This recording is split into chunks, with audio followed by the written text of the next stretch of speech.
The MacBook Pro, specifically the 13-inch model, and the iPad Pro are two of my favorite portable work devices ever made. I use them all of the time for both different stages of the content that you see here on the channel, but also for the business side of my YouTube house too.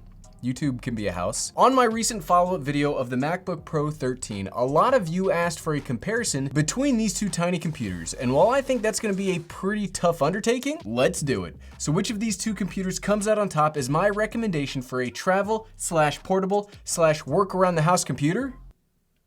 Let's find out.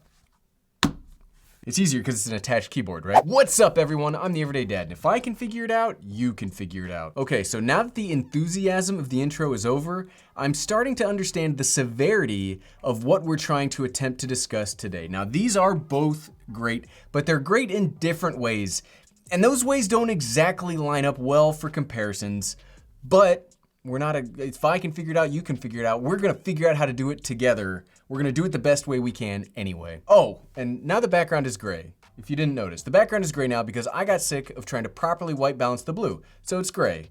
So much easier. I'm glad we were able to move past that. Back to what we were actually here to talk about. So let's compare these two based on price to performance for certain key functions that I and many other work from homers and YouTube marges, dad jokes, need these devices for. I'm pretty proud of that one. First up, a little bit of background. So I have the base model MacBook Pro 13 from 2020. This has an 8th generation quad-core i5, 256 gigabytes of storage, and 8 gigabytes of RAM. And this thing clocks in for a grand total of $12.99. And my iPad is the 11-inch 256 gigabyte storage version, which will run you $899. But the thing that really makes the iPad something that could replace the MacBook is the Magic Keyboard, adding another whopping $299 on that price tag for a total of $1198. And I also have the pencil. I mean, I don't necessarily recommend the pencil, but I did buy it, so we'll add that on too for another $129, rounding the grand total out to $1,327 for the iPad. So basically, the two devices cost roughly the same amount. Again, unless you have a very specific need, like unless you are a dedicated artist, I don't recommend the pencil, especially if you're gonna get the keyboard that has the trackpad. Price is basically a wash. Let's move on to the physical design of both devices.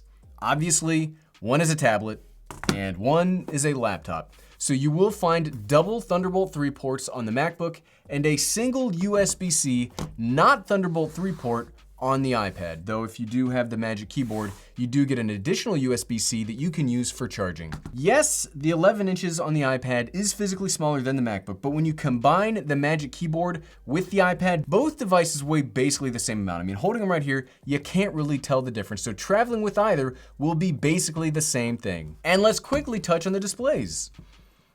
Get it? The iPad has a touchscreen.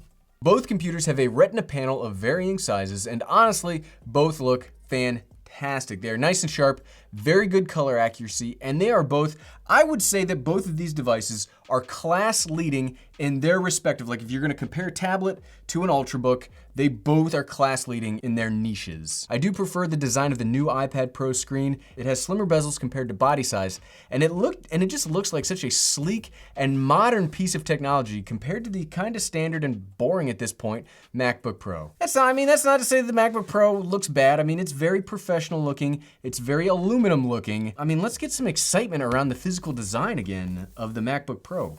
Okay, Apple, come on. If you're watching, a little more excitement, spice it up. Segueing to another physical aspect that I'm actually most concerned about, typing. Look, you all knew this was coming. Don't act surprised until mankind figures out some other way for me to waste most of my day responding to emails, making PowerPoints, and creating spreadsheet after spreadsheet after spreadsheet. Ask me what I make all day. Typing is the key component for me to interact with the computer. So not to be confusing, but both do have a version of Apple's Magic Keyboard. The MacBook Pro 13 is the first of its kind without the newer older butterfly keyboard, which Apple does call, this is called the Magic Keyboard. And like we said earlier, you can buy the Magic Keyboard for the iPad separately. So which one is the most magic? I don't know. See, that's why you don't get the pencil. I don't know. I wish they'd come up with a different name for the iPad keyboard because talking about these two is kind of confusing, and I don't just want to say Magic Keyboard, Magic Keyboard, Magic Keyboard all day long. Either way, both devices have really nice feeling keys on their boards. There's enough travel, can you hear the difference? There is enough travel and snappiness that I find either works very well for quick emails, but also extended epics like my YouTube scripts.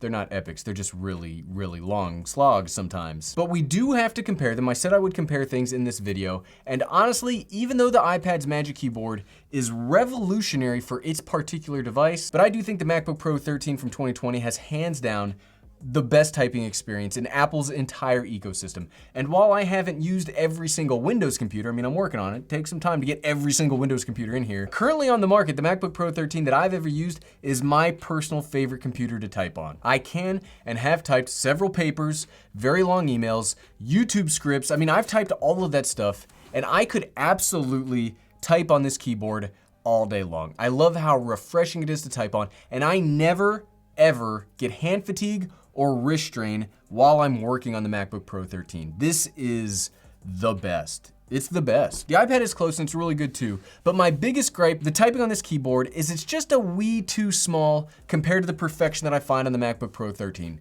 Could this be solved by using the MacBook Pro 12.9 with a Magic Keyboard?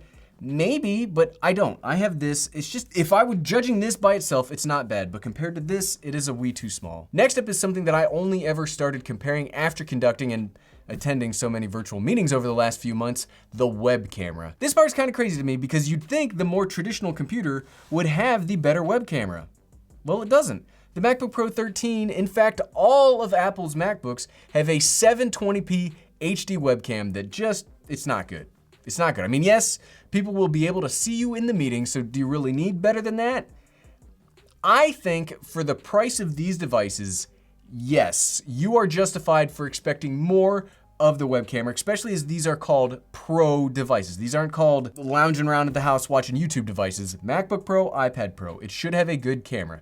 The iPad, because of its thicker overall design, this is thicker than this screen. So this does have a 1080p web camera, and I do find the quality to be much better. You might not be able to see it through YouTube, unfortunately, but it is better. The thing is about this though, is iPad's native, if you call it their native orientation, is still considered to be in portrait mode, which my iPad is almost never in portrait mode, by the way. The camera is at the top of that. So if you use it in what I'll call laptop mode, the camera is off to the side. So unlike YouTube, because like right now I'm looking into the camera, I'm talking to you personally, no one ever does that in a web camera meeting. But when the web camera is on like the top of the computer, it looks more natural when you're like reviewing the slides or the talking points of the presentation as somebody's talking or as you're talking. While you're participating in the meeting, this looks more natural. This makes you look like you aren't paying attention at all, or that you're like watching YouTube off on another screen next to your iPad. I mean, it really makes you look like you're not paying attention. The next thing that I want to talk about is performance. And this is going to be the hardest part of the video to really line these up in any way that makes sense, as these two devices are running on very different kinds of underlying platforms. iPad OS is one that is hyper specialized and focused on the specific apps you are running. It makes it less than ideal for multitasking, though you do have some pretty good options now for having two applications up at the same time. But if you are focused on one thing at a time, this tablet is more powerful than some serious computers that I've had.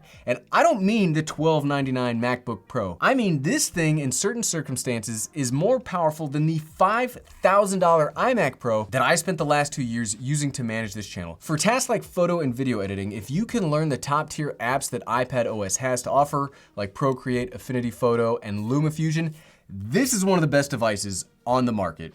I've gotten 6K pro level footage easily imported, processed, edited, and rendered faster on an iPad Pro than any other device I've ever had my hands on. In the script I have it say it's legitimately impressive, but it's more than that. It's shocking. It's shockingly good. But this raw power does have trade-offs that we'll talk about more in a future second. All of that though isn't to say that the MacBook Pro 13 is a weak computer. As far as laptops go, and especially laptops at this size and price point, this is not a weak computer. This is a powerful device. And that power really comes from a couple of things. Yes, there's a quad-core i5 in here, but a lot of computers at lower price points have i7 processors, more RAM, some even have dedicated graphics card. The magic sauce, at least again for me as a video editor, is the T2 security chip that is kind of like a mini version of the processor inside of the iPad.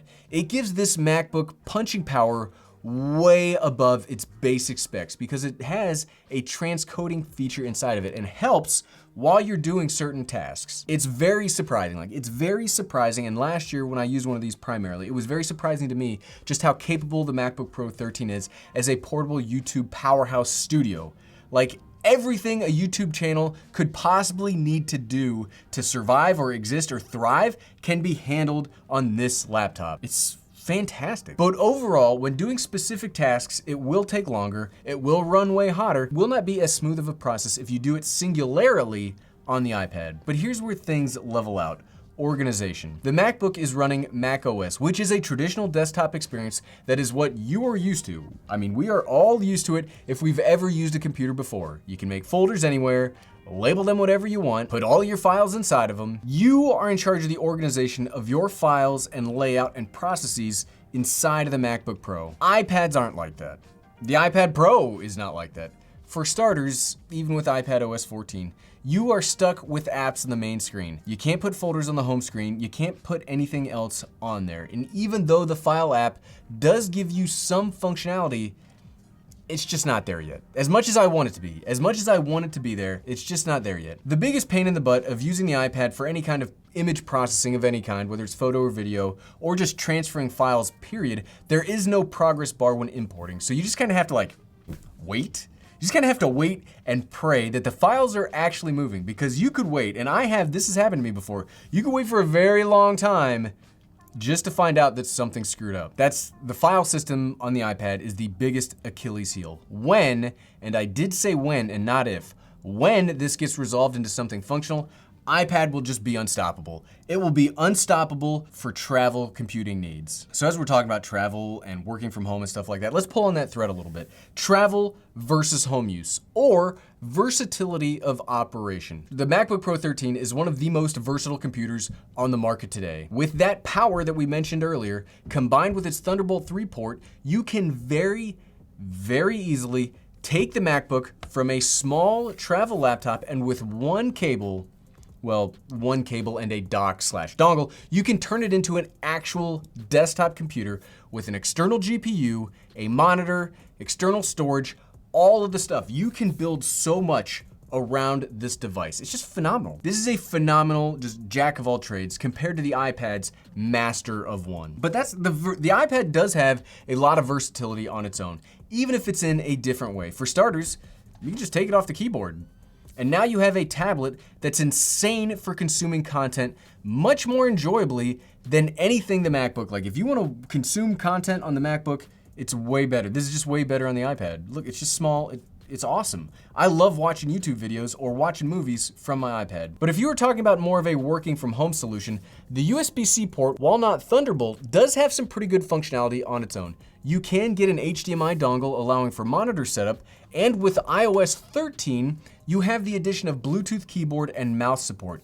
You could very well use those apps we talked about earlier to edit photos, videos, respond to emails, attend meetings, make those spreadsheets. You can do all of the same things from home with the iPad, with the same one cable solution. Okay, it's not all perfect. There is one big problem. The iPad is stuck in a 4:3 aspect ratio when you use an external monitor. So you'll have some pretty big bars on both sides of the screen if you have a 16:9 ratioed monitor, which most of us do. But that this is a tablet that has all of those features and that it could work as a home computer, that's worth some serious credit, in my opinion, right there. I love this thing. And if you are gonna use an external mouse and keyboard, I find that to be a very intuitive and easy to set up workflow. It's very easy to pair devices to the iPad.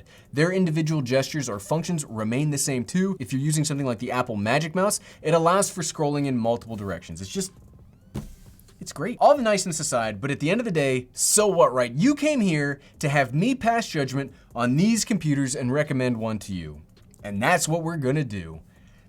But it's tough, team. It's tough because I really like and I use both of these. So if you already have a main computer at home, be it desktop, MacBook, Windows machine, Apple machine, whatever, the iPad is a great companion device. You do get access to a lot of cool features, one of which is Sidecar, which allows the iPad to be a second touchscreen for the Mac. That's just darn cool. And it's nice that the iPad does not have as many duplicative features and functions over like a home computer. Whereas if you have a home computer, and a MacBook Pro 13, they do a lot of the same things. But if you need one computer to do everything, I have to give it to the MacBook. Like I said earlier, this is one of the most versatile laptops on the market, and I used one of these, the 2015 version, for a long time running the channel here. And I used a 2019 version to run the channel while I was traveling. This is one of the best things to work on. The keyboard is the best that I've ever gotten to use. The screen is great. It's got enough power on hand that unless you really need to process huge video files, you don't need much more than what you have here. Combine that with the ability to go from laptop to desktop mode by plugging in one cable, and the MacBook Pro 13, even this cheapest base model, makes a lot of sense as your only computer. I love it. I love the MacBook Pro 13. And heck, if you are considering getting either of these devices, I've got 2 videos showing the best accessories that you can get for either and take both of these devices to the next level. And you can click, we're gonna lay them right here. You can click right here to find both of those videos. You should watch both, actually. Click, click, click, click, click, click, click. Thanks for watching.